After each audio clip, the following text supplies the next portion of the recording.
Hello, everybody, and welcome to episode 3 of Your New Dad.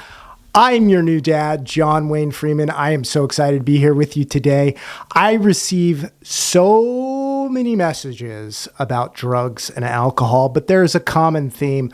Usually it's a younger person in their early 20s, and it kind of goes like this. Hi, my name's Stevie, and I love to get whammied with my friends.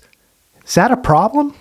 Well, in and of itself, getting whammied right there, getting altered, getting wasted, is it a problem? A lot of people do it. Pretty common in our society. What are you getting whammied on? Are you deep into the meth scene? Are you living in the riverbed? Or you just skull a couple beers every now and then with your friends? There's a broad spectrum of drugs and alcohol. Or we can just put them all together and call them drugs. Things that alter you. Now, I personally find this subject very, very close to my heart. Your new dad, he was a bit of a good time, Charlie. What do I mean by that? I never, ever thought I would become a boozer. I didn't. Not a wino, not a druggie, nothing. I never thought it would be in the cards of life because I grew up in a family that does not drink at all. And anytime there was booze around, my mom and dad were really, really clear about what they thought about it. They'd be like, watch that person over there. Oh, they're changing and they're drunk. When I was a kid, if I walked to go to the bathroom in a restaurant and I had to go through the bar, I would get yelled at by my dad. He'd be like, what were you doing in the bar? I'd be like, Dad, I just had to go to the bathroom. He took alcohol so seriously because he was a copper. And he would say to me, Jonathan, little Jonathan, 90% of my calls that I get when someone calls 911 are drug or alcohol related. And later on in life, when I became a paramedic, I can confirm that this is pretty accurate and pretty true. So I was not going to be a boozer. I was going to stay away from drugs because Nancy Reagan ran the DARE program and I listened, Drug Abuse Resistance Education. Her and Ron, not sure if you've heard of them, they pushed it hard. And when I was in elementary school, an Orange County Sheriff's deputy came to our school and he said, do not do drugs. And I listened. In particular, something stood out. Do not put anything up your nose. I do not sniff the coke. I only smoke Sensimilla. That's Pato Bonton. Great song. Good reggae music. Seen him live a couple times. So I was dead set. Don't do cocaine. Don't smoke the pots. It was not legal when I was growing up here in the great state of California. And I was taught that stony balonies were dirty hippies. I didn't want to be a dirty hippie, but I started surfing. And there's a lot of stony balonies in the surf community. God love you. I love you, surfers. I'm one of you. And my dad was concerned. Is he going to become a deadhead? Is he going to drop acid? Is he going to become a drunk? Is he going to grow his hair long like these dirty hippies? I had no intention of doing that. I just love to shred the gnar.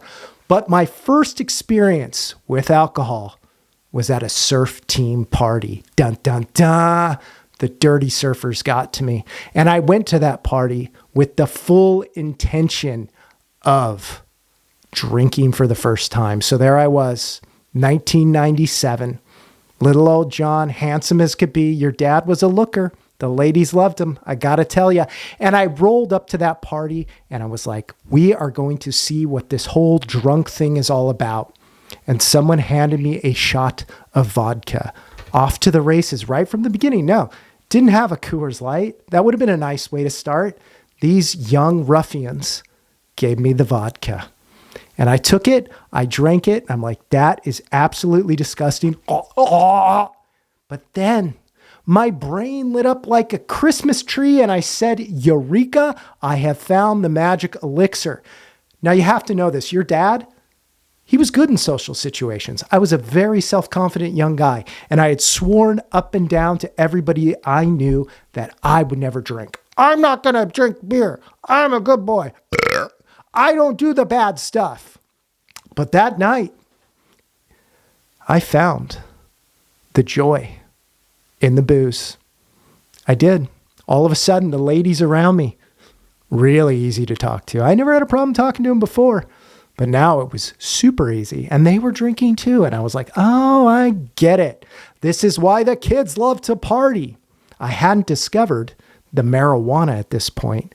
Had no intention of doing the marijuanas. But it was on my radar because, believe you me, there were kids in the parking lot before surf class in the morning who would toke up. And they thought they were shredding, but they were not shredding. In fact, their surfing looked pretty terrible, but they seemed to be thinking they were ripping. So I was like, there's something there with the magic herb that comes up from the ground, but I had not tested it yet. But I did like the booze. Shortly thereafter, I got a job as an ocean lifeguard, and boy, oh boy, I was 18 years old. And those 20-something and 30-something lifeguards, they knew how to drink. And that is where I discovered my passion for the booze. I would work all day, all summer, running around, and then we would hang out by the fire at night, and we would drink. And there were older people there to hand me the booze. Eventually, I got an ID. Yeah, it wasn't me. It was some guy named Kevin. But he kind of looked like me. We both had shaved heads, and that ID worked, and I could buy beer. I looked a little bit older. I felt super cool, and thus began my relationship with alcohol. I went to college. I wasn't supposed to booze at the college. Your dad was at a Christian school. Did he listen? No. He was down in Mexico drinking in Tijuana on Revolution Street. He was drinking with friends. He was playing Hey Mister. Do you know what Hey Mister is? My ID eventually, it expired. So I had no way of getting booze. So we played Hey Mister. That involves, and please don't do this, it involves finding a person that is a displaced human, someone who does not have a home, a homeless person, an urban camper, and saying to them, hey, mister, if I give you this $20 bill, will you buy me some MGD? That was my booze of choice. I don't know why. It's genuine draft. It's beautiful. It's a wonderful thing. And thus, I could always find beer. Not realizing that maybe drinking all the time would turn into a bad habit. I was not there. I was not there yet in my journey with the booze. I was at a point where it was all fun and games, and I was young and incredible, and I rarely woke up with a home. A home? No, well, I didn't have a home. I was staying in my parents' home or a college dormitory. I rarely woke up with a hangover, and it was beautiful. And it was just what you did, apparently. Meanwhile, I was unaware that the people around me that didn't drink knew that I had a reputation as a bit of a boozer. So your dad went down the road. He started to grow up just a little bit, eventually getting married. And he married a lady who could have half a sip of beer, set it down, and not touch it again. That was never my relationship with the booze. In fact, from the get-go, I thought you were supposed to drink alone. I loved getting twisted, getting whamskis. That was the whole point. I loved the change it brought in my thinking. I thought I got more creative. I would do it alone. I'd do it with people. I would do it anytime I got the opportunity to do it. And I would tell anybody. It wasn't a secret. I was just like, yeah, it's booze. It's great. Whatever. Meanwhile, family still doesn't drink. I think they were praying a lot, like, dear God, please don't let Jonathan flip his car, kill somebody else, kill himself, kill others. Just please, God, protect our stupid son. So eventually, I just became the guy in the neighborhood, drinking IPAs, all types of IPAs, mowing the lawn, drink, hanging out at a friend's house, drink, playing video games, drink, alone by myself watching Netflix in the night, drink. And at some point, I looked up, what is an alcoholic? That's a fun moment when you have that experience and you go, am I an alcoholic? And question number one is, do you drink alone? Check, check, check, check. Check all the boxes. And then you tell yourself, I'm not a drunk. It's not true. Not realizing that there is a physiological effect that happens in your body when you drink alcohol over and over and over and over again. At the same time, I'm working as a paramedic, and what Dad said was true. All these people I'm coming across whose bodies are falling apart, heavy drinkers or heavy into drugs, all the drugs. Some of them are like cockroaches. They live 100 years, but they're broken, strange, kind of messed up people. Then there's others that are 25 years old that look like they're 75 years old. You just see how it rips through a human body. But at the same time, it's socially acceptable. And apparently, we love it. So I looked at that box that I checked. Do you drink alone? Do you do this? Do you do that? And I said, maybe I have a problem. So I decided to quit. For the first time in my life, from 17 to 42 years old, the longest I went without touching alcohol to these beautiful lips and this beautiful mustache was maybe 60 days. That was the longest. So I did 10 months and it was glorious. It was as if my brain became new, became fresh. It was like I was that 17-year-old again. I thought quicker. I slept better. I wasn't waking up hungover. Social situations weren't that odd. Nobody really cares. You think people care. They don't. And if they do care, tell them to pound sand. They're just saying they're upset with you for not boozing because they probably deep down maybe think they got a problem. So I quit. And then I told everybody. I said, your dad is not a drunk anymore. I expressed it to the world. Oh, I'm sober. Look at me. I went to a couple meetings. It was amazing. I heard stories from men and women that hit rock bottom, and their rock bottom was dark. Like I flipped a car and killed 3 people. I went to prison, and now I'm sober. I mean, heavy duty stuff. I did some naughty things when I was on my journey to sobriety. And I told other men, strangers in these rooms and women, these things. And it felt great. I felt a sense of relief. My wife noticed this new person who she'd never even met. We got married when I was 28 years old, and she never knew pre-boozy John, you know? So that for me was a moment when I went, you operate a lot better as a sober guy. But, and there is a big but in the story, I went to a wedding at 10 months and I was at the reception and I asked the wonderful bartender, he was Hispanic, there was a bit of a language barrier. I said, hola, senor, uno, por favor, virgin margarita. Like I said, my Espanol is not that good. And he gave me a real margarita and I drank it. And I knew when it hit my lips, it wasn't a virgin. But again, right from the get-go, from that first sip, my brain lit up after 10 months like a carnival. And I began my journey in secret on business trips, going different places, drinking. And I fell right back into that cycle, off to the races, which should have been sign number 1. Yes, maybe you are part of the Boozy Susie Club, because I was right back in it. And then we got to a point where my wife said, I don't really like you anymore. In fact, I hate you. And she said a lot of other things with some more creative language. And she said, there is a door. So I found myself at 43 years old in a dirty motel. And I kept drinking. And I pondered my choices in life. Is this what I want to do? Leave my wife? Get a studio apartment, play video games, maybe get a hot young thing to be my lady who loves booze too? No, that's not how your dad's story ends.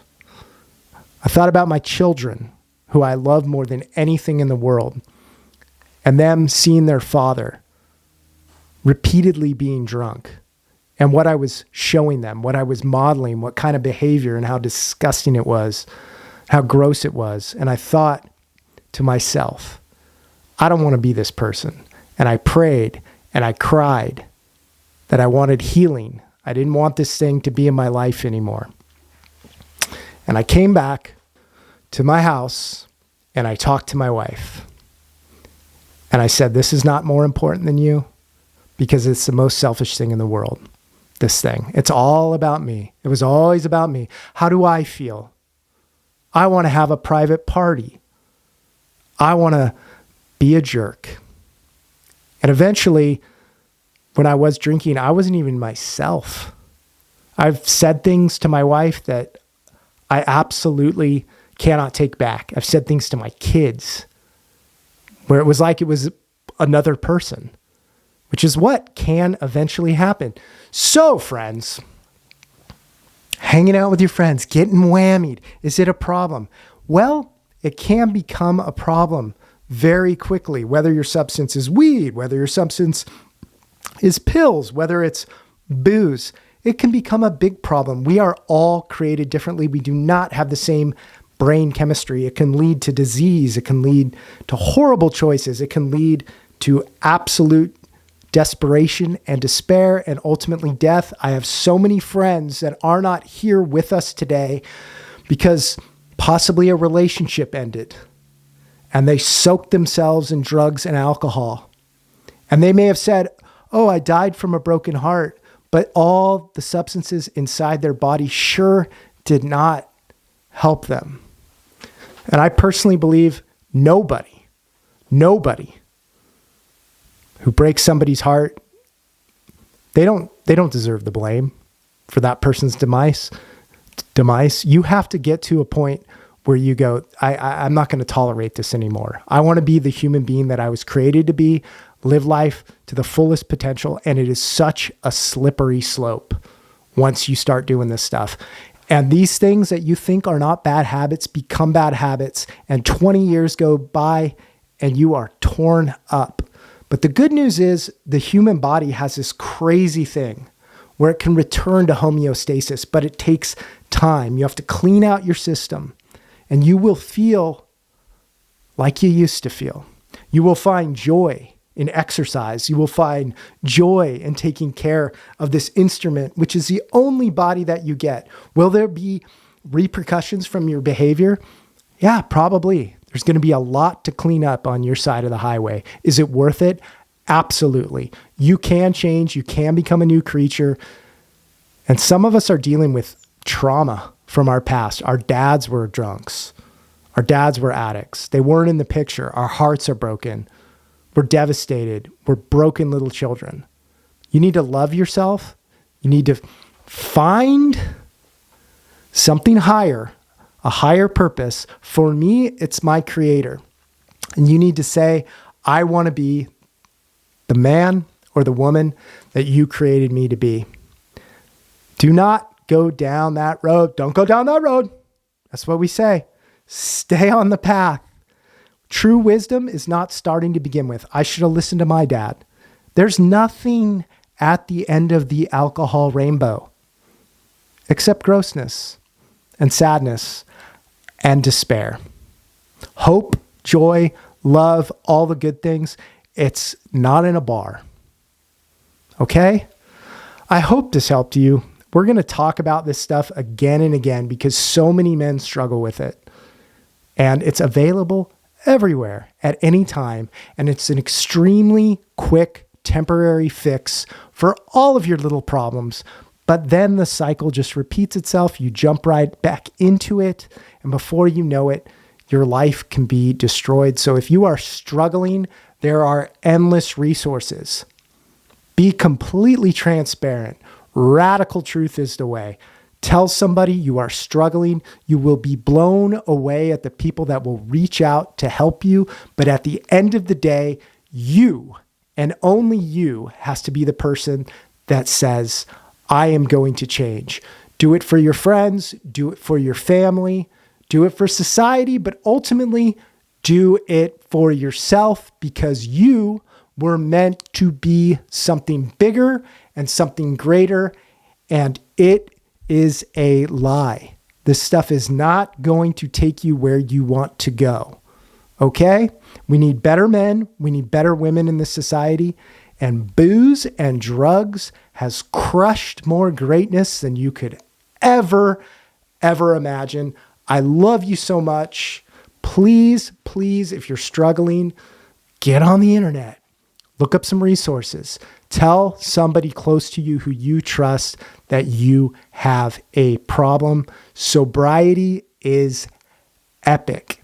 Will you have slips? Yes. Do you have to be honest with those around you? Yes. Eventually, you will find hope, love, a community of people who embrace you, flaws and all. Your dad loves you. You're a human being, and you have great potential. Thank you so much for listening to episode 3. I love you guys. I want you to take care of yourself. Love yourself. You are not a mistake. Whatever reason you have for beginning that path with drugs or alcohol, whether it was low self-esteem, whether it was a mom or dad that treated you poorly, whether it was trauma of any sort, there is healing, there is hope, and there is light at the end of the road. And there is light inside you, and you are meant for so much more. God bless you. God love you. I hope this helped you. This was Your New Dad, episode 3. You.